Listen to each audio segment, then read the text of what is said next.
ನಮಸ್ಕಾರ. ಇವತ್ತಿನ ಈ ವಿಡಿಯೋದಲ್ಲಿ ಅವಲಕ್ಕಿಯನ್ನು ಬಳಸಿಕೊಂಡು ಒಂದು ಸೂಪರ್ ಆಗಿರುವ ಸ್ವೀಟ್ನ ಹೇಗೆ ಮಾಡ್ಕೋದು ಅಂತ ಹೇಳಿ ನೋಡೋಣ. ಕೇವಲ ಒಂದು 10 ನಿಮಿಷದಾಗ ಈ ಅವಲಕ್ಕಿ ಸ್ವೀಟ್ನ ನಾವು ಮಾಡ್ಕೊಳ್ಬೋದು. ಹಬ್ಬ ಹರಿದಿನಗಳಲ್ಲಿ ಇಲ್ಲಾಂದರೆ ಯಾರಾದರೂ ಗೆಸ್ಟ್ ಬಂದಾಗ ದಿಢೀರಾಗಿ ಸ್ವೀಟ್ ತಿನ್ಬೇಕು ಅನ್ನಿಸ್ದಾಗ ನಾವು ಇದನ್ನು ಮಾಡ್ಕೊಳ್ಬೋದು. ತುಂಬ ಬೇಗನೆ ಮಾಡ್ಕೊಳ್ಬೋದು, ರುಚಿ ಮಾತ್ರ ಸೂಪರ್ ಆಗಿರ್ತದೆ. ನಿಮಗೇನಾದರೂ ಆರೋಗ್ಯಕರವಾಗಿ ಸ್ವೀಟ್ ತಿನ್ಬೇಕು ಅನಿಸಿದ್ರೆ ಇದನ್ನು ಪಕ್ಕ ಟ್ರೈ ಮಾಡಿ. ಇದು ಕೂಡ ಆರೋಗ್ಯಕರವಾಗಿ ಮಾಡ್ಕೊಳ್ಳುವಂಥದ್ದು. ಇವಾಗ ಹೇಗೆ ಮಾಡೋದಂತ ಹೇಳಿ ನೋಡೋಣ. ಅದಕ್ಕಿಂತ ಮುಂಚೆ ಇನ್ನೂ ಚಾನಲ್ಗೆ ಯಾರು ಸಬ್ಸ್ಕ್ರೈಬ್ ಆಗಿಲ್ಲ, ಚಾನಲ್ಗೆ ಸಬ್ಸ್ಕ್ರೈಬ್ ಆಗಿ, ಹಾಗೆ ವಿಡಿಯೋಗೆ ಒಂದು ಲೈಕ್ ಕೊಡೋದು ಮರಿಬೇಡಿ.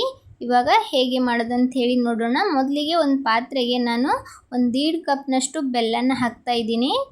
1 ಕಪ್ಪು ಹಾಗೆ ಒಂದು ಅರ್ಧ ಕಪ್ನಷ್ಟು ಬೆಲ್ಲನ ಸೇರಿಸ್ಕೊಂಡಿದ್ದೀನಿ ಒಂದು ಪಾತ್ರೆಗೆ. ನಂತರ ಇದಕ್ಕೇನೆ ಇವಾಗ ನೀರನ್ನು ಹಾಕ್ಕೊಳ್ಳೋಣ. 1.5 ಕಪ್ ಬೆಲ್ಲಗೆ 2 ಕಪ್ನಷ್ಟು ನೀರನ್ನು ಹಾಕ್ಕೊಂಡಿದ್ದೀನಿ. 1.5 ಕಪ್ ಬೆಲ್ಲಕ್ಕೆ 2 ಕಪ್ನಷ್ಟು ನೀರನ್ನು ಹಾಕ್ಕೊಂಡು ಇದನ್ನು ಚೆನ್ನಾಗಿ ಮಿಕ್ಸ್ ಮಾಡ್ಕೊಳ್ಳೋಣ. ಈ ಥರ ಚೆನ್ನಾಗಿ ಮಿಕ್ಸ್ ಮಾಡಿಕೊಂಡು ಗ್ಯಾಸ್ನ ಆನ್ ಮಾಡ್ಕೊಳ್ಳಿ. ಸ್ವಲ್ಪ ಹೊತ್ತು ಇದು ಕರಗೋವರೆಗೂ ಬಿಟ್ಟು, ಇದು ಕರಗಿದ ನಂತರ ಒಂದು 2 ನಿಮಿಷ ಇದನ್ನು ಚೆನ್ನಾಗಿ ಕುದಿಸ್ಕೊಳ್ಳೋಣ. ನೋಡ್ಬೋದು ಬೆಲ್ಲ ಎಲ್ಲ ಕರಗಿದೆ. ಇವಾಗ ಒಂದು 2 ನಿಮಿಷ ಇದನ್ನು ಕುದಿಯೋದಕ್ಕೆ ಬಿಡೋಣ. 2 ನಿಮಿಷ ಆದ ನಂತರ ಗ್ಯಾಸ್ನ ಆಫ್ ಮಾಡಿ ಇದನ್ನು ಸೈಡಲ್ಲಿ ಇಟ್ಕೊಳ್ಳಿ. ಈ ಕಡೆ ಒಂದು ಕಡಾಯಿ ಇಟ್ಕೊಂಡ್ಬಿಟ್ಟು ಆ ಕಡೆಗೆ ಒಂದು 2 ಚಮಚದಷ್ಟು ತುಪ್ಪನ ಹಾಕ್ತಾ ಇದ್ದೀನಿ.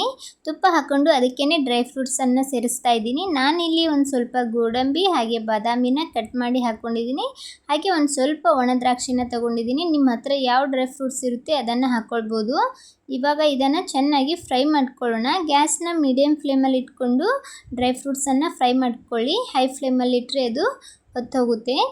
ಒಂದು ಸ್ವಲ್ಪ ಕಲರ್ ಬರೋವರೆಗೂ ಮಾತ್ರ ಅದನ್ನು ಫ್ರೈ ಮಾಡಿ. ಇವಾಗ ನೋಡ್ಬೋದು ಇಲ್ಲಿ ಫ್ರೈ ಆಗಿದೆ ಡ್ರೈ ಫ್ರೂಟ್ಸ್. ಇದನ್ನು ಸೈಡಲ್ಲಿ ತೆಗೆದಿಟ್ಕೊಳ್ಳೋಣ.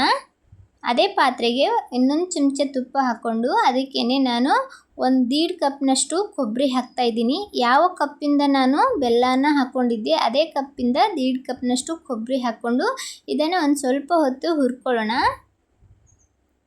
ಕಲರ್ ಏನು ಚೇಂಜ್ ಆಗೋದು ಬೇಡ, ಒಂದು ಸ್ವಲ್ಪ ಇದನ್ನು ಹುರ್ಕೊಂಡ್ರೆ ಸಾಕು. ಸ್ವಲ್ಪ ಕ್ರಿಸ್ಪಿ ಆಗಬೇಕು.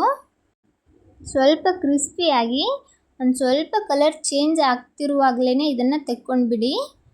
ನೋಡ್ಬೋದು ನಾನಿಲ್ಲಿ ಎಲ್ಲ ಕೊಬ್ಬರಿನ ಒಂದು ಪಾತ್ರೆಗೆ ತೆಗೆದಿಟ್ಕೊಂಡಿದ್ದೀನಿ. ಅದೇ ಪಾತ್ರೆಗೆ ಮತ್ತೆ ಒಂದು ಸ್ವಲ್ಪ ಜಾಸ್ತಿ ತುಪ್ಪ ಹಾಕ್ಕೊಳ್ಳಿ. ತುಪ್ಪ ಹಾಕ್ಕೊಂಡು ಒಂದು 2 ಕಪ್ನಷ್ಟು ಇದಕ್ಕೇ ಅವಲಕ್ಕಿ ಹಾಕ್ಕೊಂಡಿದ್ದೀನಿ. ಯಾವ ಬೌಲಿಂದ ನೀವು ಬೆಲ್ಲನ ತೊಗೊಂಡಿರ್ತೀರೋ ಅದೇ ಬೌಲಿಂದ ಅಳತೆ ಮಾಡಿಕೊಂಡು ಹಾಕ್ಕೊಳ್ಳಿ. ನಾನಲ್ಲಿ 1.5 ಕಪ್ನಷ್ಟು ಬೆಲ್ಲ ತೊಗೊಂಡಿದ್ದೆ, ಅದಕ್ಕೇ 1.5 ಕಪ್ನಷ್ಟು ಕೊಬ್ಬರಿ ಹಾಗೆ ಒಂದು 2 ಕಪ್ನಷ್ಟು ಅವಲಕ್ಕಿನ ಹಾಕ್ಕೊಂಡಿದ್ದೀನಿ.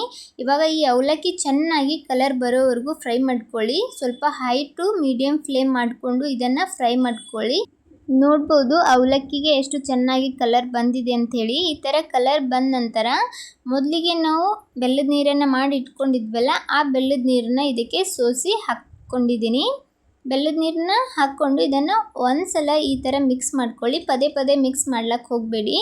ಒಂದು ಸ್ವಲ್ಪ ಮಿಕ್ಸ್ ಮಾಡಿಕೊಂಡು ಇದನ್ನು ಮುಚ್ಚಿಬಿಟ್ಟು ಕುದಿಸ್ಕೊಳ್ಬೇಕು.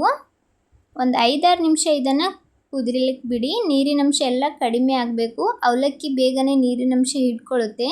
ಅದಕ್ಕೋಸ್ಕರ ಒಂದು 5-6 ನಿಮಿಷ ಇದನ್ನು ಬೇಯಿಸ್ಕೊಳ್ಳಿ. ನೋಡ್ಬೋದು ಇವಾಗ ನೀರಿನಂಶ ಸ್ವಲ್ಪ ಕಡಿಮೆ ಆಗಿದೆ, ಸ್ವಲ್ಪನೇ ಕಾಣ್ತಾ ಇದೆ. ಹೀಗಿರುವಾಗ ಇದಕ್ಕೆ ನಾವು ಹುರಿದಿಟ್ಕೊಂಡಿರುವಂಥ ಕೊಬ್ಬರಿನ ಸೇರಿಸ್ಕೊಳ್ಳೋಣ. ಹಾಗೆ ಡ್ರೈ ಫ್ರೂಟ್ಸ್ ಸಹ ಹಾಕ್ಕೊಂಡಿದ್ದೀನಿ. ಫ್ರೈ ಮಾಡಿಟ್ಟಿರುವಂಥ ಡ್ರೈ ಫ್ರೂಟ್ಸನ್ನ ಹಾಕ್ಕೊಂಡಿದ್ದೀನಿ.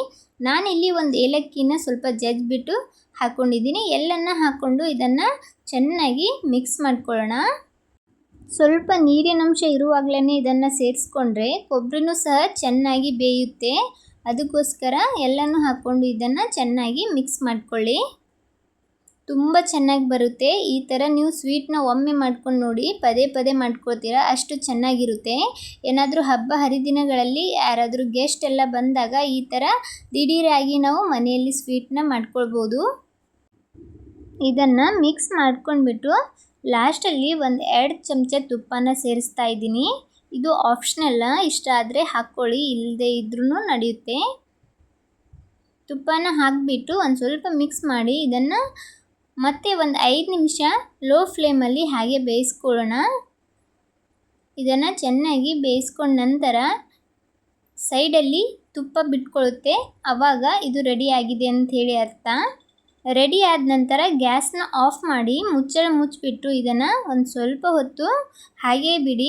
ನಂತರ ಇದನ್ನು ಸರ್ವ್ ಮಾಡ್ಕೊಳ್ಬೋದು. ಹಾಗೆ ಮಾಡೋದ್ರಿಂದ ಚೆನ್ನಾಗಿ ಅರಳುತ್ತೆ. ಅದು ಅವಲಕ್ಕಿ ಇರುತ್ತಲ್ಲ, ಅದು ಚೆನ್ನಾಗಿ ಅರಳುತ್ತೆ. ನಾನಿಲ್ಲಿ ಬಿಸಿ ಬಿಸಿಯಾಗಿಯೇ ಸರ್ವ್ ಮಾಡ್ತಾ ಇದ್ದೀನಿ. ನೋಡ್ಬೋದು, ನಾನು ಒಂದು ಪಾತ್ರೆಯಲ್ಲಿ ಸರ್ವ್ ಮಾಡ್ಕೊಂಡಿದ್ದೀನಿ.